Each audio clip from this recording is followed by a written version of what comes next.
Hello and welcome to another exciting edition of your program of choice, Health Affair on AIT. It is a platform where we focus on everything that concerns your health, the challenges of women and children, with a view to finding lasting solutions.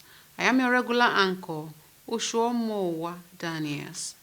The discrimination of AstraZeneca COVID-19 vaccines produced in India by the European Union, scarcity of vaccines in most African countries like Nigeria have thrown up deliberations about the need for medicine security in the sub-region. This is our focus today on the program. Let's take you through the news segment before we continue the discussion. The usual communal prayers and large social gatherings were clearly missing in most places, even for some who cared to gather. The turnout was indeed very low. This is no doubt unconnected with the COVID-19 restrictions to avert the spread of the new Delta variant. The issue of COVID, the use of mask, nose mask, the washing of hands, and some other things that we are asked to do, let it be done. So if it is done, it is for our own sake. Whatever we want to do, we must do it hygienically. You don't be rough, your environment should be clean, whatever you want to eat, make sure it's okay, it's well prepared. The message to government, to our government, to the Nigerian government and our people is just that they should do all they could to succumb the pressure of the third strike of this pandemic. That notwithstanding, many still slaughtered their rams and have cause to appreciate their maker for the gift of life. Beyond the festivities, what is uppermost in their minds is how the message of the festival should be translated into practical reality that will birth peace and unity in a troubled nation with insecurity and other social-political problems. Let us know our duty. Nigerians will never protest to know what their duties are, but Nigerians will always protest to know their human rights. So I think balancing of this in line with our profession, with the ethics of the profession, balancing of whatever we are doing, we always bring about peace and development. Adopt patience into your life. You teach another people how to be patient. Then we stay firm, we stand firm. Then we fear Almighty Allah. Every parent go back to their various homes and make sure their children, right from the time they start talking, let them give them good training, particularly the moral aspect of life, and then how they should serve God. Because if God is in your life, definitely you don't have the mind to corrupt or to do anything evil. We parents should start educating our children on the right thing, on the right step to take in whatever they do. Popularly regarded as a festival of sacrifice, Eid al-Kabir commemorates the willingness of Prophet Ibrahim to slaughter his son Ismail as an act of obedience to God before a ram was provided in his stead. The federal government has reiterated its commitment to protect the health of Nigerians by providing case-by-case analysis of GMOs, potential risks that may be associated with it. Speaking at a sensitization workshop in Lagos on the state of biosafety in Nigeria with regard to genetically modified organisms and their safety, the Director General of the National Biosafety Management Agency, Dr. Rufus Ebegba, noted that the fruit and some items which are said to be genetically modified and available in the Nigerian market presently were hybrid or improved through conventional breeding technique. In this world, people are bound to condemn what, even though they know much about it for obvious reasons, they may want to condemn this product because of some personal interests. And I also want to say that currently there's a trade war between modern biotechnology sector and probably the agrochemical sector, because genetically modified organism crops right now, some of them have been developed, they have ability to resist diseases and pests. So in that case, there will be less use of chemicals. So some people coming out to mislead the members of the public that genetically modified organisms are harmful. There's no doubt if they are not properly regulated, they could produce genetically modified organisms that are harmful. But the National Biosafety Management Agency will never allow any product that is not safe before it gets into the market.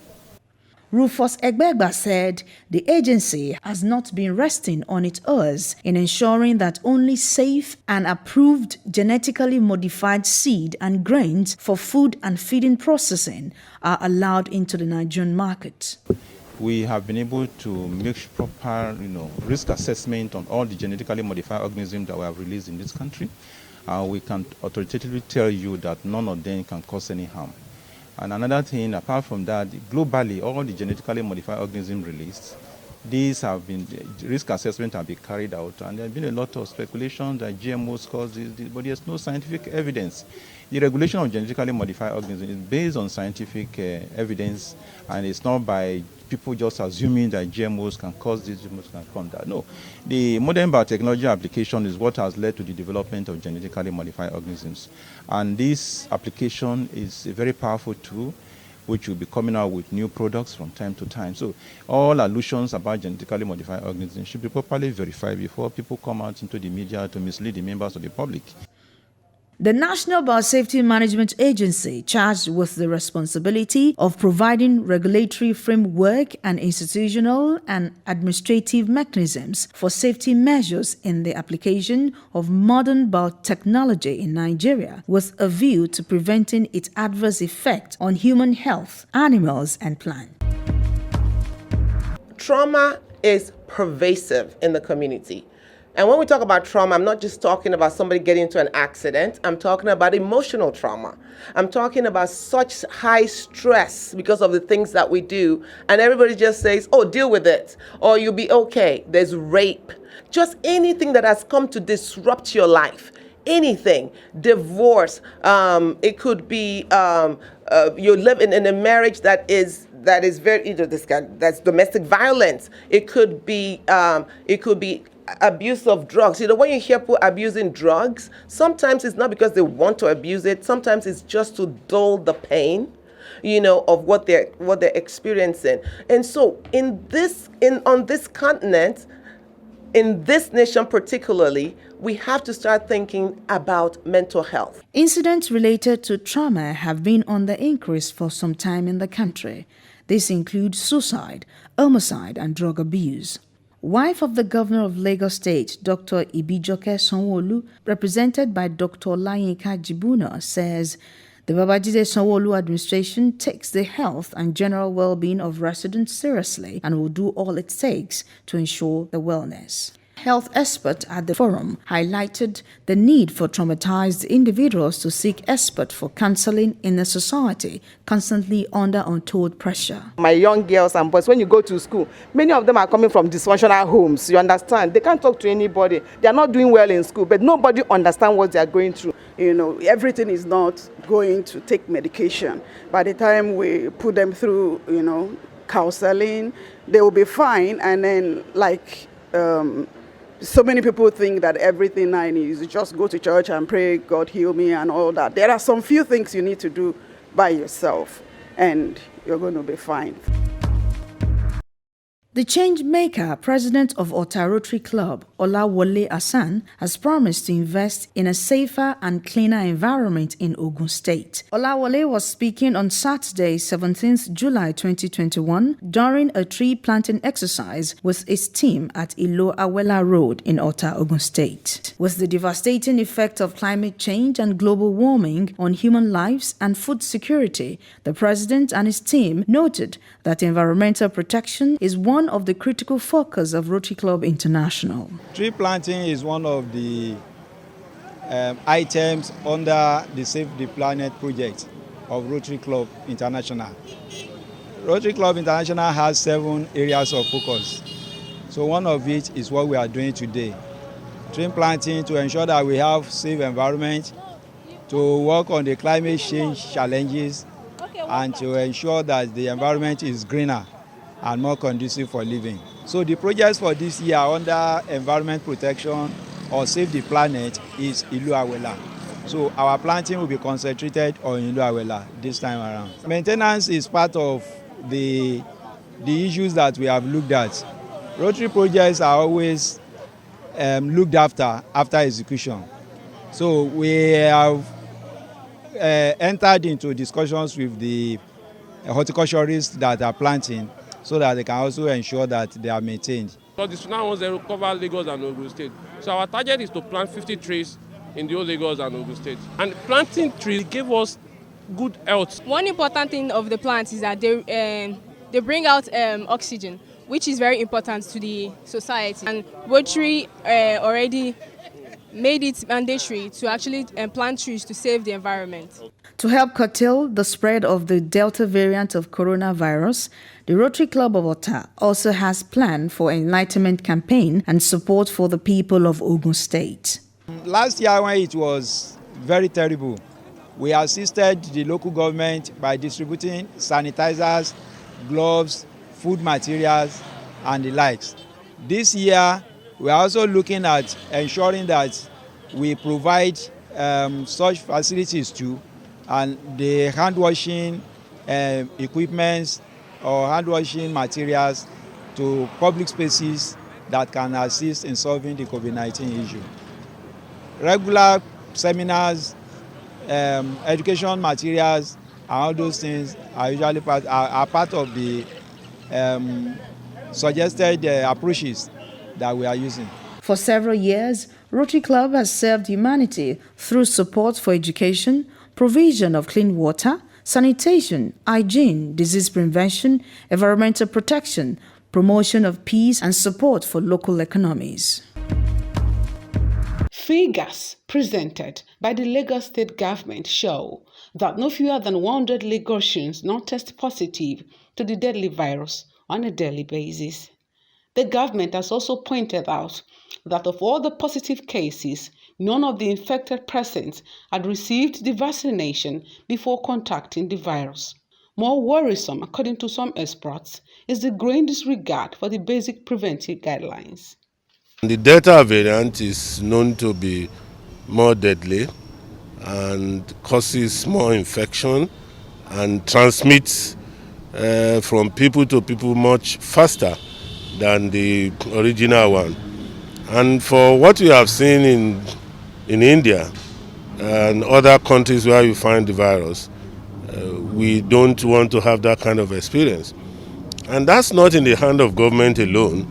It's also in the hand of the community, the people of Nigeria.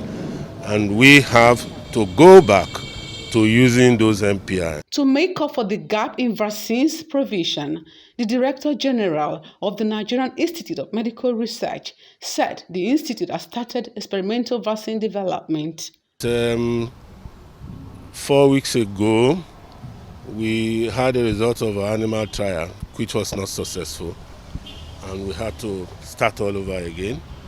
We are not deterred by that because vaccine production is not something that you get at once. A lot of it that starts and doesn't see the light of the day. For us, it's a first-time experience, and the second time around, we believe we should be successful because we have learned our lessons. The establishment of more oxygen plants to manage emergencies and implementation of the principles of Servicom to improve service delivery to the public were other suggestions made to facilitate test results and general management of the pandemic in all government parastatals. In most government hospitals, establishment, including ours, a lot of the people working there have not come to realize that their customers should be treated as king. Rather, they see the customers as requiring favors from them, and so they treat them in that manner. Whereas they are supposed to offer services and to ensure that customers who come or who require their services enjoy that service without much delay, with efficiency and results-oriented. I believe this is the gap that the government has noticed and realized, leading to the creation of the Servicom department in government establishment. And this is something that government has enjoined all ministries and parastatals departments of government to establish a unit of Servicom in order to improve on this gap. A new normal that has come to stay. When we think it is gone, they come up with a new strain. And then so we have to start strategizing all over again. Servicom has been working in government agencies, I can assure you that, especially at the federal level. And the only thing Servicom is trying to do is to make sure they bring up strategies that will not dampen the morale of those who provide these services. Take, for instance, now we don't have like open meetings, especially if those meetings are going to take long and they are large. It does entailing and maybe large number of people coming together. So we have decided most of our meetings now to go on Zoom. Many organizations have just gone down and gone to sleep. They say, COVID, we can't meet. No, you can do a lot. Services can still continue to serve people. It's just making sure that they adhere to the protocols. What you are seeing today is a manifestation of the Institute's commitment to meet up with the federal government of Nigeria's drive to pull service delivery to a higher level. That's what we are doing here. And that is what we call service compact with the public. That's what is called Servicom in simple parentheses. NAIP has been Servicom compliant all along before. But we are trying to go to a different level now to say, yes, let's sustain those virtues that we are known for. Let's sustain it and maintain it and make sure that we don't deviate from it. So that's where we are. Well, I don't believe, right? Honestly, I don't believe in it. But they're just saying one from here, one from there. But we've never missed that particular family or the particular people that has been infected. And the factual. Paul Ganiyu is one of the many Nigerians who still doubt the reality of the COVID-19 pandemic, despite the figures and global reports of the positive cases and deaths churned out on daily basis. His reasons are not unconnected with the alleged lack of transparency in the management process of the pandemic in Nigeria and selective distribution of palliatives. The government on seat now, they only give it to the people in their party for everybody. The one they did in my environment, even what did they even give? By the grace of God, I saw a bread like 150 naira bread with the logo of the politician that distributed it. And some they give them in some area they add what they call this thing, spaghetti. Is that palliative? Is it lunch? So there's no sincerity about it. There's no reason for anyone to keep the palliative food or food items in the bags and be giving it out on his or her birthday. This is wrong. And we have evidences of that. Somebody giving out palliatives on his or her own birthday and it is written there, Kakobe, then we have to sanction the people. Unless we begin to sanction people, then that will give the confidence. The masses will have confidence, the government, that there are rules and regulations to be followed, and the government is doing its bit. When the COVID-19 pandemic broke out in Nigeria in February 2020, about 120 billion naira was targeted by the federal government to manage the disease, and about 90% of the monies came from the private sector, donors and philanthropists.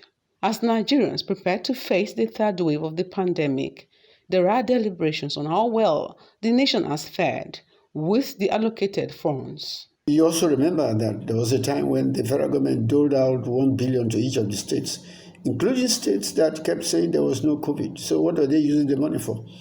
We've had all sorts of funds being put into laboratory activities and research, and yet we hear that a lot of this support is coming from world bodies, World WHO, UNICEF, Bill Gates, and everybody. So if that much money is coming from outside, where are we spending the money for? And yet this is the same country that a lot of funds were provided for laboratory activities and states were not testing. So obviously there is evidence of corruption all over the place. And I believe that the government has not done itself a favor by not coming out with a proper accountability of the way these funds have been spent. You heard several times how much billions have been allocated for vaccines. Up to today, we have not received any. We're still been waiting on the donated vaccines, and that will be depending upon.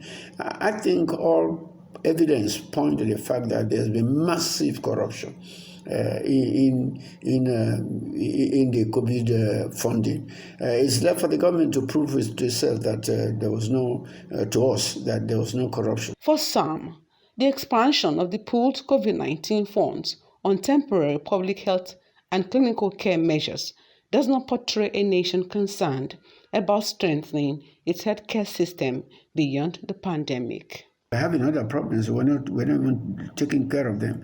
We will note these problems when in another 1 or 2 years to see how this neglect of other diseases will come to impact upon our life. We should have a response plan. It shouldn't be just only when there is an epidemic or a pandemic like we have that we now set up emergency response and all that. Yes, government needs to prioritize spending, budgetary allocation to tackling all these diseases needs to really be prioritized, and that will really help us to make more impact. The resultant effect of the pandemic and some other measures taken by the federal government has no doubt left many Nigerians economically impoverished, leaving many out of jobs. To withstand yet another wave of the pandemic and future diseases likely to come, many are concerned about the need to improve on the National Health Insurance Scheme to accommodate more Nigerians in order to save them from the huge personal expenses incurred for their healthcare needs.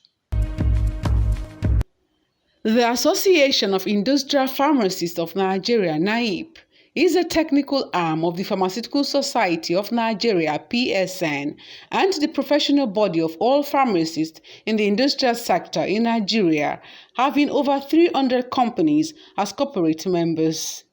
Membership cuts across the manufacturing, marketing, distribution, consulting, and publicity segments of the industry. I'm so grateful that we are making progress in NAIP, as we are making progress in PSN. Marx will say by the year 2022, we should improve actually the percentage of local production. Today, we are always saying 30, 40, nobody knows exactly what it is. But we agree that by 2022, we should have a definite movement in the level of local production, not just remaining on 30, 40%. We say 40, sometimes NAFDAC says 30. We must have the exact figure of what our local production is, and then we must move into the at least 5% higher than it was. With the global challenge brought about by the COVID-19 pandemic and the need for continuous technological innovation for survival, the topic for their 24th annual conference, Technological Revolution Adaptation in Industrial Pharmacy Practice, many participants say could not have come at a better time. The pharmaceutical industries must involve themselves in the numerous technologies, and there are numerous. I mentioned it. The AI, the artificial intelligence, the big data, the blockchain, the IoT, Internet of Things, integration, 3D printed drugs, digitalization of medicine through healthcare mobile applications. All these things are available. We can teach ourselves. We can also teach ourselves through this. It's a needed thing that we must move into. You'll find that discoveries travel faster now than they used to travel. Maybe they were having normal increment, they went to arithmetic progression, then geometric progression, now trigonometric progression. Like some people I know, you would be left behind by the train of development. And that's why I was talking about what the guest speaker mentioned, to both the guest speaker and the Yewo, that it is important for the students of our universities to be prepared to be technologically knowledgeable. The future is here, and hopefully we have not been caught flat-footed. Dr. Oshika mentioned artificial intelligence. It's been deployed also in the pharmaceutical industry, but basically in research, and devoted to designing machines and softwares that learn and solve problems. It is being deployed in development of medicines with the optimal structure and shape for enhanced efficacy and reduced side effects. She also mentioned that 3D printed drugs is already approved by the FDA, and quite rightly, as far back as 2015. So a few more formulations of 3D printed drugs have been approved. So I think the community pharmacists and hospital pharmacists of the future will have among their staple of equipment a 3D printer and cartridges containing different chemicals with which they will produce medicines.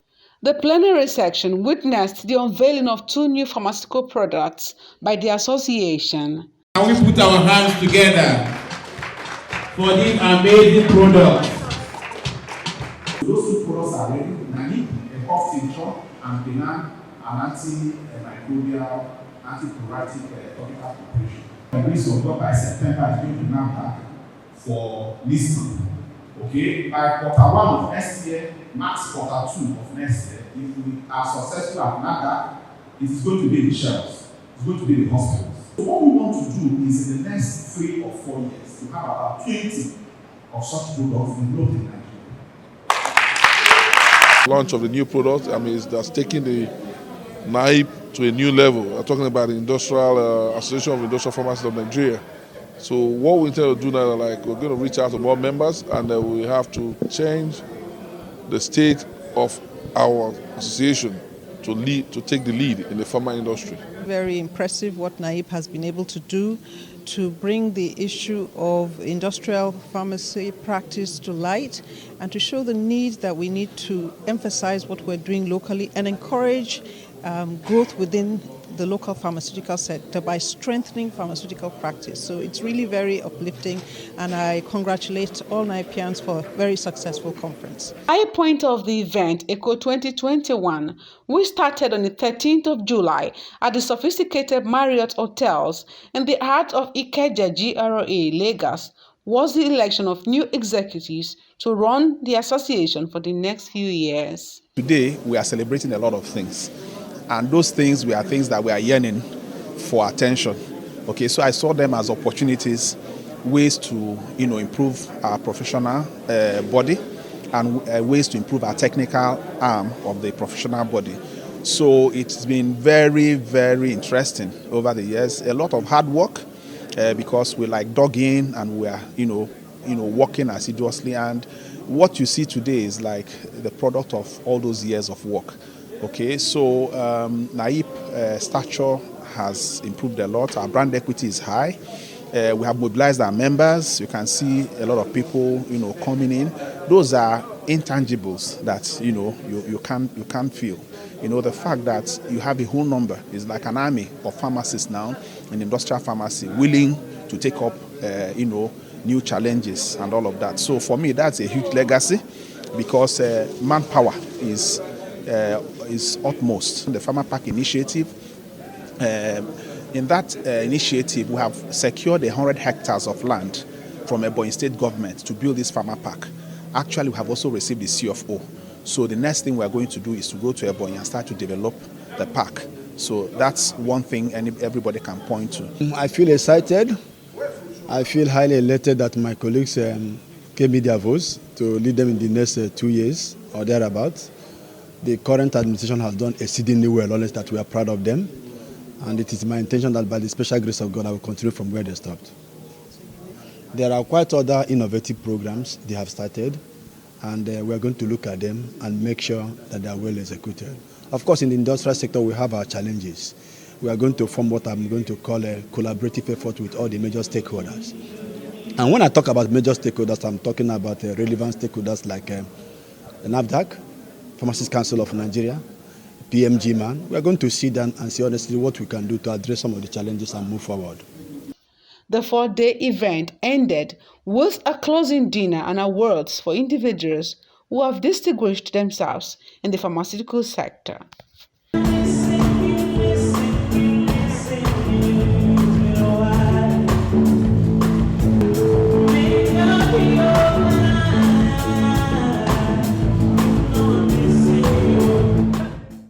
Welcome back. The COVID-19 pandemic has continued to disrupt global economies with the emergence of new and more virulent variants. Nigeria has also joined the list of countries where the Delta variant has been reported. A situation many experts say calls for quick herd immunity with increased uptake of vaccination. Unfortunately, Nigeria has run out of vaccines to continue the exercise. Recently, the Minister of State for Health, Olorunnibe Mamura, said more supplies will come in the next few weeks. For our speakers on today's topic, the idea of relying on foreign countries for vaccines and other essential medicines is not in our best interest. There are no two ways to local drug production, and local drug production is about research and development. In other words, we must ensure that we develop a research agenda for the country, and because any country that it does not prioritize research and development is not going anywhere, because it will leave, it will, in fact, will continue to remain as slaves. Why are we slaves? Because we import everything. You cannot continue to import your own medicines and think you are safe. You are not safe because you don't really know what you are importing. You import what they told you that they have produced. So if they decide deliberately to obliterate you from the surface of the earth, what are you going to do about it? So that's why we are challenging Nigerian pharmacists, Nigerian academia, and most importantly, government on the area of research and development, both in funding and providing enabling environment and infrastructure that is needed and required for R&D, especially in health research, to take place in this country. Government alone cannot do it. It's a fact, but government must provide a vision. In fact, if government cannot provide a vision, then government has no business being governing anyone. You govern people, you head people, you are in charge of people because you have the vision of where to go. You know where to go. You might not know how to go, but you should know where you want to go. And then those that are technically skillful and capable will now develop the roadmap to go into that place. That's why the political clout, the political will necessary to develop the vision into roadmap is important and key. I mean, COVID vaccine, we all know that all the vaccines that are being given across the world today they have not undergone full regulatory approval, and that's why they are called. If you find out, I mean, it's out there in the public space, and you can easily cross-check this on the WHO website, and I think NAFDAC has also said it a lot of the time. For those who don't know, emergency use authorization is given when there is an emergency.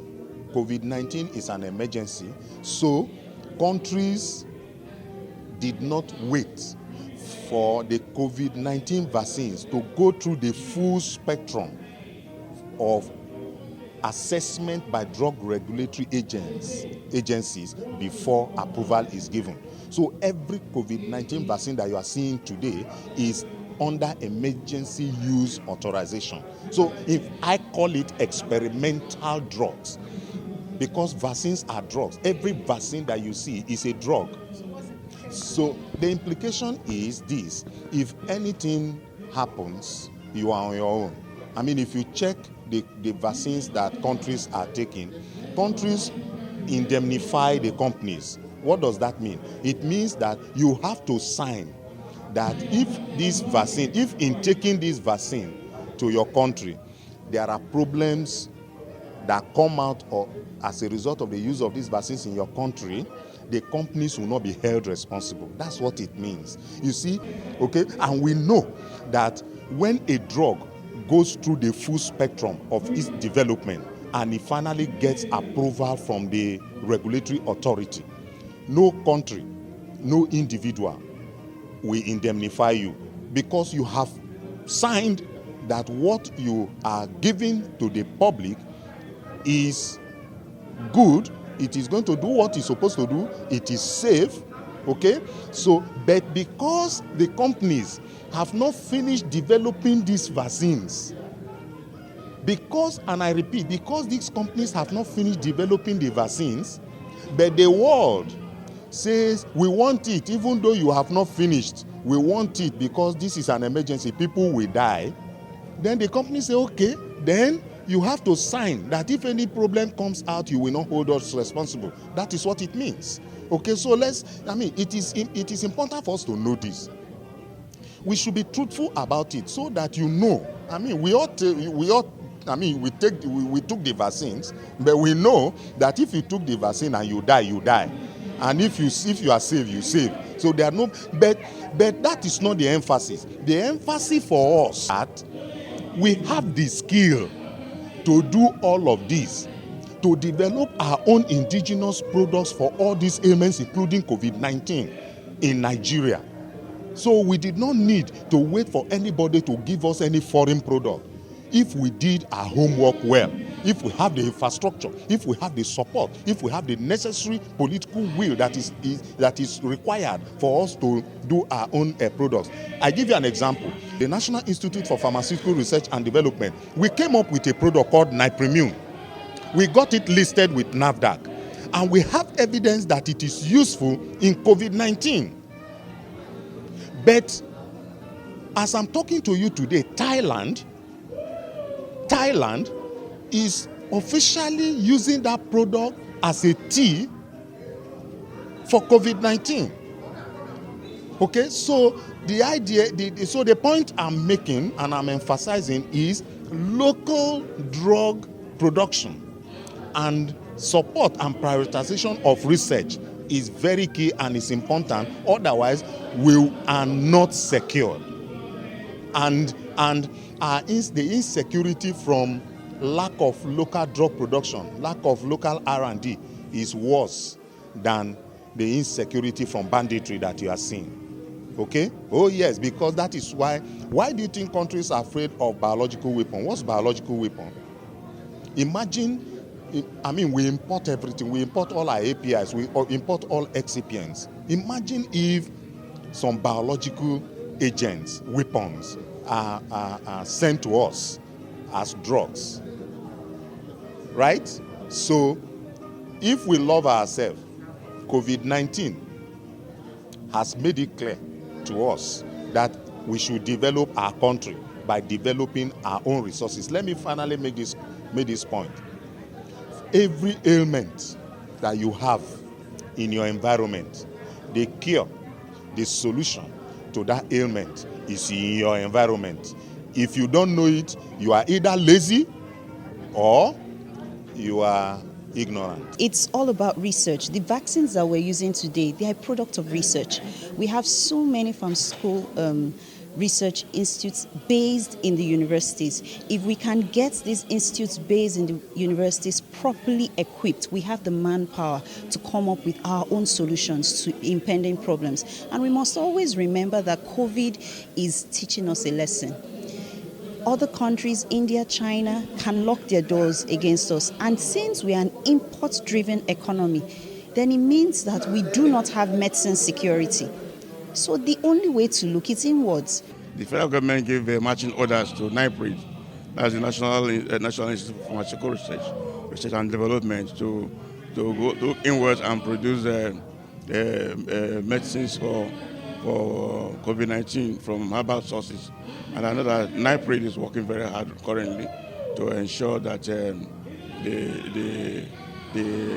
successfully produce a remedy for COVID-19. Whether I call it vaccine, or whether I call it whatever name it is. But I know that NAIP is working hard. But again, NAIP has the challenges also in terms of funding. So the funding cannot be overemphasized. Yes, Nigeria has a capacity to produce a vaccine from local sources, but you need to back it up with the political will. Until we all are on the driver's seat of manufacturing medicines for Nigeria, until we all take responsibility, until we all key in to be in the room to drive this vehicle forward. Access to safe, access to quality, access to affordable medicines cannot be guaranteed. Health Affair on AIT. Next on the program is our nutrition segment.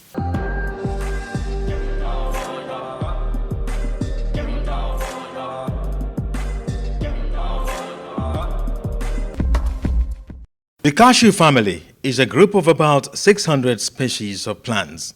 The tropical evergreen tree that produces the cashew fruit and seeds is a commercial tree whose various parts have different commercial and nutritional value. On the program today, the focus is on cashew nut.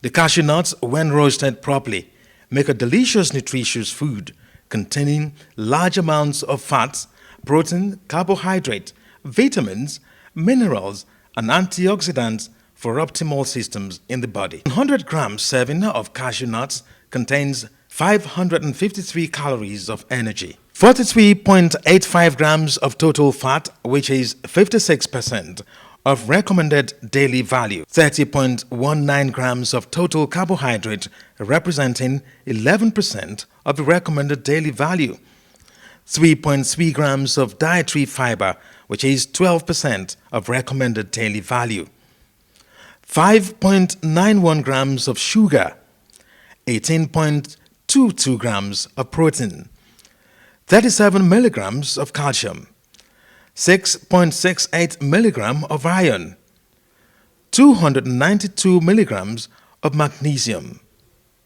660 milligram of potassium, and 0.5 milligram of vitamin C.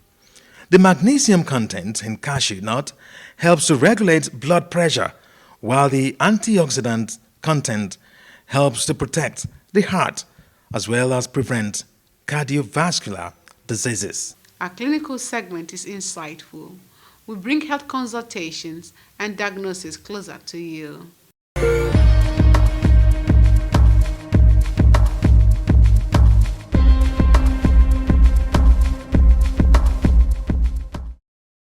Trauma refers, of course, to a significant, stressful life event that happens to an individual, and many times the individual is not expecting it and does not have the resources to cope.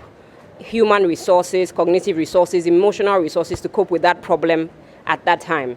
The presentation, how you know that somebody has gone through a traumatic experience, of course, differs for different people. It differs depending on age, gender, socioeconomic status, and the individual's previous, mental and emotional state of mind. But generally, what you should look out for is a deviation from the norm. And so all of us have seemingly normal things that we do per time. Has this person changed in how they behave, how they appear, how they look, how they dress, how they speak, how they express their thoughts? Are they keeping to self? Are they sleeping more, sleeping less, eating more, eating less? Are they becoming more aggressive? Or are we noticing that in a bid to cope with the trauma that they've experienced, they're turning to, harmful coping strategies such as drinking alcohol excessively, use of marijuana, other illicit substances of abuse? Or are they self-harming? And so some people, when they're under a lot of pressure and stress and maybe trauma, they start to cut themselves or may even go to the extremes where they think of taking their own lives and may eventually do so. So, these are the different presentations of trauma. But like I said, there's no one size fits all. And it's important to, for people to realize that if you are traumatized, you are not alone. Trauma happens to all of us at different times of our lives. But the most important thing is getting the help you deserve as soon as possible. The help you deserve for trauma should be like physical first aid. And you know how we do physical first aid? Physical first aid is immediate. So when there's a traumatic life event, don't wait for years on end. Again, you can't tell people when to go for therapy. But it's important that as soon as a traumatic event has happened, that people present to a specialist or a professional to get the very much needed help. Your opinion is relevant to improve the nation's healthcare system and human lives. This is why we give you a voice on our perception segment.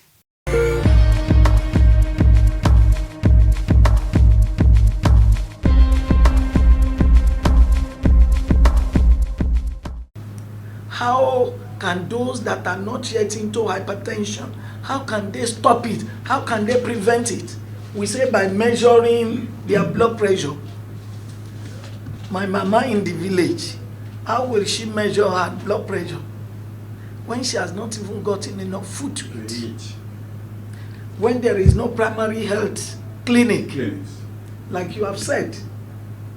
Even in Lagos, and you please work towards reducing the price of these machines used to measure the pressure for these old people to have it.